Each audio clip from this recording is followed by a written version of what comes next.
అందరికీ నమస్కారం అండి. చాలా రోజులు అయిపోయింది మనం వ్రత కథలు చెప్పుకొని. మీ ముందుకు మరి ఒక కొత్త వ్రత కథని తీసుకొచ్చాను. ఏమిటండి ఆ వ్రత కథ అంటే, ఇప్పుడు శ్రావణ మాసానికి సుమారు ఇంకా 10 రోజులు ఉందండి. నేను 10 రోజుల ముందే మీ అందరికీ కూడా ఒక కొత్త వ్రతాన్ని మీ అందరికీ కూడా చెప్తున్నాను. కొత్త వ్రతం అంటే సామాన్యంగా మనకి శ్రావణ మాసంలో గుర్తొచ్చేది ఏమిటండి ఆడవాళ్ళకి అంటే, ముఖ్యముగా వరలక్ష్మీ వ్రతము, అలాగే మంగళగౌరి వ్రతములు సామాన్యంగా మనందరికీ గుర్తుకొస్తాయి. అలాగే శ్రావణ మాసంలో మరి ఒక వ్రతాన్ని కూడా ఆచరించవచ్చు. ఆ వ్రతం ఏమిటండి అంటే అనఘా వ్రతము. దత్తాత్రేయుడు అనగాదేవి వ్రతాన్ని శ్రావణ మాసంలో ఆచరించవచ్చు. ఈ శ్రావణ మాసంలో ఈ యొక్క వ్రతాన్ని ఎప్పుడు ఆచరించాలి అంటే శ్రావణ బహుళ అష్టమి నాడు ఈ యొక్క వ్రతాన్ని ఆచరించాలి. ఈ యొక్క శ్రావణ బహుళ అష్టమి నాడే కాకుండా మరి ఒక రోజు కూడా ఈ యొక్క వ్రతాన్ని ఆచరించవచ్చు. ఎప్పుడండి అంటే మాఘ కృష్ణ అష్టమి నాడు ఆచరించవచ్చు. అంటే మాఘమాసంలో కృష్ణపక్షంలో వచ్చేటువంటి అష్టమి నాడు మనము అనగాష్టమి అని చెప్పుకుంటాం. అదే విధముగా ఈ యొక్క శ్రావణ మాసంలో వచ్చేటువంటి బహుళ అష్టమిని కూడా మనము అనగాష్టమిగా చెప్పుకోవచ్చు. అయితే అసలు ఈ యొక్క దత్తాత్రేయుడు ఎవరు అనగా బ్రహ్మ విష్ణు మహేశ్వరుడు స్వరూపమే దత్తాత్రేయుడు. ఇది మనందరికీ తెలిసినది. మరి అనగాదేవి ఎక్కడి నుంచి వచ్చిందండి అంటే మహాకాళి, మహాలక్ష్మి, మహాసరస్వతి స్వరూపము అనఘాదేవి. ఈ అనఘాదేవి దత్తాత్రేయుడికి ఏమవుతుందండి? భార్య. మనందరికీ అర్థమయ్యే భాషలో చెప్పుకోవాలంటే అనఘాదేవి దత్తాత్రేయుడికి భార్య. ఈ యొక్క అనఘాదేవికి మరి ఒక పేరు శక్తి, అలాగే అనఘాలక్ష్మి అని చెప్పి పేరు. ఈ యొక్క అనఘాదేవి వ్రతం చేయటం వల్ల ఎలాంటి లాభ పొందుతాము, అసలు ఈ యొక్క వ్రతాన్ని ఎవరు ఆచరించవచ్చు, ఈ యొక్క వ్రతాన్ని ఎవరెవరు చేయవచ్చు, ఏ సమయంలో చెయ్యాలి, ఉదయం ఉపవాసం ఉండాలా, ఉపవాసం ఉండక్కర్లేదా అనేటువంటి విషయాలు మనం ఈ యొక్క వీడియోలో తెలుసుకుందాం. ముందుగా ఈ యొక్క అనఘాదేవికి అర్చన చేయాలి అంటే ముఖ్యముగా దీంట్లో మనం చెప్పుకోవాల్సినవి 10 కలశాలు. సాధారణంగా ఏ వ్రతము చేయాలన్నా ఒక కలశం పెడితే సరిపోతుంది, 2 కలశాలు పెడితే సరిపోతుంది. కానీ ఈ యొక్క అనఘాదేవి యొక్క వ్రతములో విశేషమైనటువంటి ఇదే కలశాల యొక్క ప్రాధాన్యత. ఎందుకండి 10 కలశాలు ఏం చేయాలి, 10 కలశాలతో ఏమవసరం అనేటువంటి విషయానికి వస్తే 2 కలశములు దత్తాత్రేయుడు, అనఘాదేవి. మిగతా ఉన్నటువంటి 8 కలశాలు ఎందుకండి అంటే అష్టసిద్ధులు ఆవాహన చేసుకోవాలి. ఈ యొక్క అష్టసిద్ధులు ఎవరండి?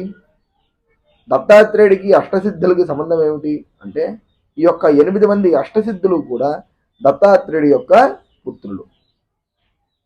ఈ యొక్క అష్టసిద్ధులు పేర్లు తెలుసుకుందాం. అణిమ, లగిమ, ప్రాప్తి, ప్రాకామ్య, అలాగే ఇషిత్వ, వసిత్వ, కామావసాయత, మహిమ. ఇలా 8 మంది అష్టసిద్ధులు. సరే, ఈ యొక్క అష్టసిద్ధుల్ని ఏ ఏ దిక్కుల్లో ఆవహించుకోవాలి అనేటువంటిది పూజా వివరణకు వెళ్ళిపోయినాక నేను మీకు అది వివరంగా చెబుతాను. అసలు ముందుగా ఈ యొక్క అనఘాదేవి వ్రతం చేయడానికి ఏ సమయంలో లేవాలి, అసలు మనం చేయాల్సినటువంటి క్రతువు ఏమిటి అంటే ఈ యొక్క అనఘాదేవి వ్రతము చేయడానికి మనము తెల్లవారుజామున 5 గంటలకల్లా లేచి రంగవల్లులతో చక్కగా ఇంటి ముందు వాకిలిని అలంకరించుకోవాలి. అంటే చక్కగా మనము ముగ్గు వేసుకోవాలి.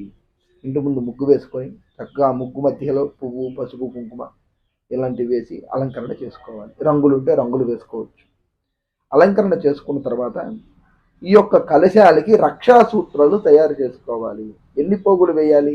5 పోగులు చొప్పున మొత్తము 10 రక్షా సూత్రాలు వేసుకోవాలి. వాటికి మామిడాకు కట్టాలి, పసుపు రాసుకొని మామిడాకు కట్టాలి. తర్వాత 10 జాకెట్ ముక్కలు తీసుకొని చక్కగా వాటిని చుట్టి కొబ్బరికాయలు నిలబడేలాగా చూసుకొని వాటికి పెట్టుకొని పసుపు కుంకుమ బొట్టు పెట్టుకొని కలశాన్ని ఏర్పాటు చేసుకోవాలి. అలాగే గృహకృత్యములు, కాలకృత్యములు తీర్చుకోవాలి. ఇవన్నీ కూడాను అయ్యాక సాధారణంగా మనం శ్రావణ మాసం అంటేనే మనందరికీ కూడా గుర్తొచ్చేది ఏమిటండి? గడప పూజ. మనందరికీ తెలుసు కదండి గడప పూజ. ఏ విధముగా ఆచరించాలి గడప పూజ అంటే, చక్కగా గడపను శుభ్రంగా మంచి నీటితో కడిగి పసుపు రాసి కుంకుమ బొట్లు పెట్టుకొని గడపని అలంకరించుకోవడమే గడప పూజ అని చెప్పుకుంటాం. శ్రావణ మాసంలో ముఖ్యముగా చేయాల్సినటువంటి ప్రధానమైనటువంటి పని గడప పూజ. ఆ తర్వాత తదుపరి ఎవరిని నచ్చరించాలి? ఇంట్లో ఉన్నటువంటి తులసి చెట్టుని, ఆ తర్వాత మిగిలినటువంటి దేవతారాలు, ఇవన్నీ కూడాను చేసుకుని ఇంట్లో ఉన్నటువంటి దేవతామూర్తులకు కూడా పూజ చేసుకుని, లేకపోతే ఇంట్లో ఉన్నటువంటి దేవతా ఫోటోలకైనా సరే పూజ చేసుకుని మనము ఈ యొక్క అనఘాదేవి యొక్క వ్రతాన్ని ఆచరించవచ్చు. మరి ఈ యొక్క అనఘాదేవి వ్రతానికి స్పెషల్ ఏమిటండి అంటే 5 కథలు. మొత్తము మనకి సత్యనారాయణ స్వామి వ్రతంలో చెప్పుకున్నట్టుగానే 5 కథలు ఉంటాయి. ఈ యొక్క 5 కథలకి ఒక్కొక్క కథకి ఒక్కొక్క విశిష్టత ఉంది. ఈ యొక్క 5 కథలకి వినేటప్పుడు ఒక్కొక్క కథకి భగవంతుడికి అర్చన చేయాలి, హారతి ఇవ్వాలి, కొబ్బరికాయ కొట్టాలి, నివేదన పెట్టాలి. ఇలా 5 కథలకి మనం చేయాలి. సరే, ఇకపోతే మనం విషయానికి వస్తే పూజా విధానం ఎలా చేయాలి అనేటువంటి విషయానికి తెలుసుకుందాం. ఈ యొక్క అనఘాదేవి వ్రతము ఆచరించడానికంటే ముందు విఘ్నకర్త అనేటువంటి ఒక ఆయన ఉన్నాడు. ఎవరండి ఆయన? గణపతి. లోకాల్లో విఘ్నాన్ని తెప్పించేది ఆయనే, విఘ్నాలను పోగొట్టేది ఆయనే కదండి. అది గణపతి. గణపతి యొక్క ఆరాధన చేసుకోవాలి.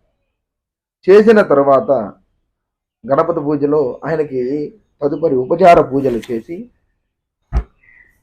ఏం చేయాలి? తర్వాత అష్టసిద్ధుల్ని ఆవాహన చేయాలి. అష్టసిద్ధులు ఏ దిక్కులో చేసుకోవాలి? మొట్టమొదటిగా అణిమ అనేటువంటి దేవతని ఈశాన్యంలో చేసుకోవాలి.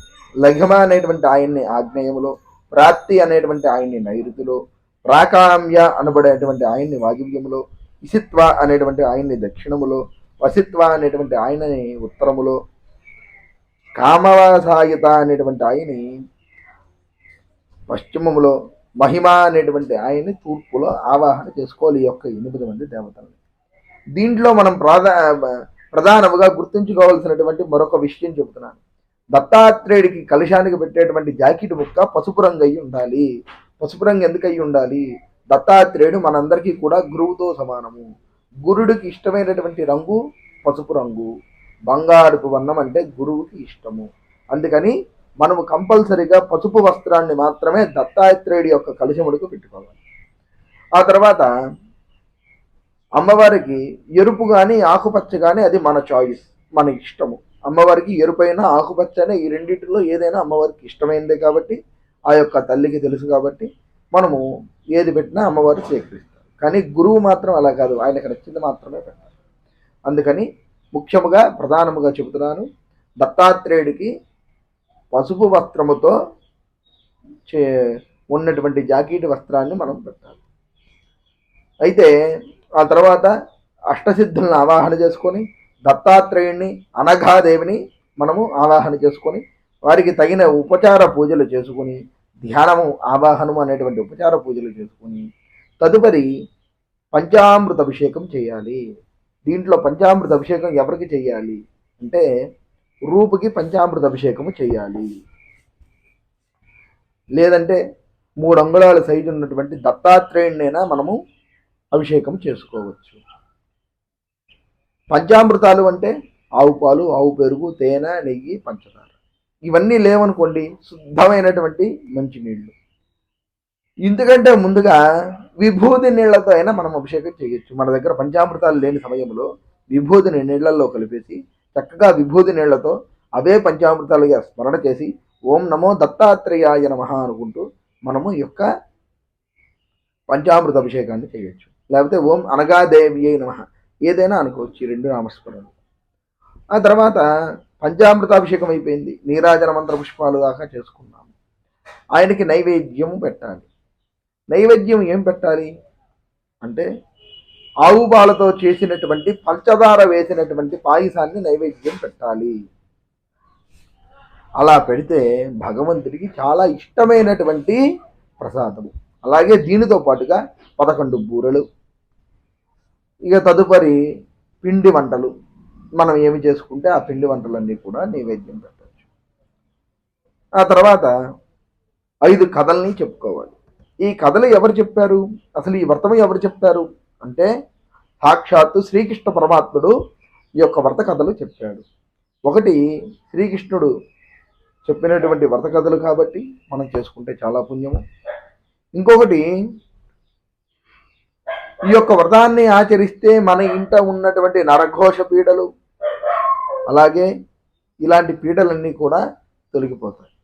మన ఇంట్లో అష్టైశ్వర్య ప్రాప్తి కలుగుతుంది, ధన ప్రాప్తి కలుగుతుంది. నేను గురువు అని మొదలు పెట్టగానే మా ఇంటి దగ్గరలో ఉన్న కుక్కకి ఉత్సాహం ఆగట్లేదు. ఎందుకంటే ఆ విధంగా మనం ఈ విధంగా చూసుకోవచ్చు. ఆ తర్వాత అసలు ఉపవాసం ఎప్పటి నుంచి ఎప్పటి వరకు ఉండాలి అంటే ఉదయం నుంచి సాయంకాలం వరకు కూడా మనము ఉపవాసం ఉండాలి. తదుపరి సాయంత్రము ఉపచార పూజలు చేసుకొని ఉద్వాసనాది పూజలు మర్నాడు చేసుకోవచ్చు. ఈ యొక్క వ్రత మహిమ ఏమిటండి అంటే మనము చెప్పుకోవాల్సింది ముందుగా అష్టైశ్వర్య ప్రాప్తి కలుగుతుంది, అలాగే ధన ప్రాప్తి కలుగుతుంది, విద్యాబుద్ధులు వస్తాయి. దీనికంటే ముందుగా పుత్ర పౌత్రాది సంతానాలు కలుగుతాయి. ఈ యొక్క వ్రతాన్ని 11 వారాలు కానీ 9 వారాలు కానీ ఎవరైనా ఆచరిస్తే వారు అనుకున్నటువంటి కోరికలన్నీ కూడా తప్పనిసరిగా నెరవేరుతాయి. ఈ యొక్క అనగా వ్రతము చేయటం వల్ల మీరు ఏ కోరికలైతే కోరుకుంటారో ఆ కోరికలు తప్పనిసరిగా నెరవేరుస్తాడు దత్తాత్రేయుడు. దీనికంటే నిదర్శనము ఒకళ్ళు ఉదాహరణగా మీకు అర్థం కావడానికి చెబుతున్నాను. గానుగాపుర అని చెప్పి ఒక గ్రామం ఉన్నది. దత్తుణ్ణి చాలా బాగా నమ్మినటువంటి కుటుంబం. అయితే ఈ గానగాపుర అనేటువంటి గ్రామం ఎక్కడ ఉన్నది?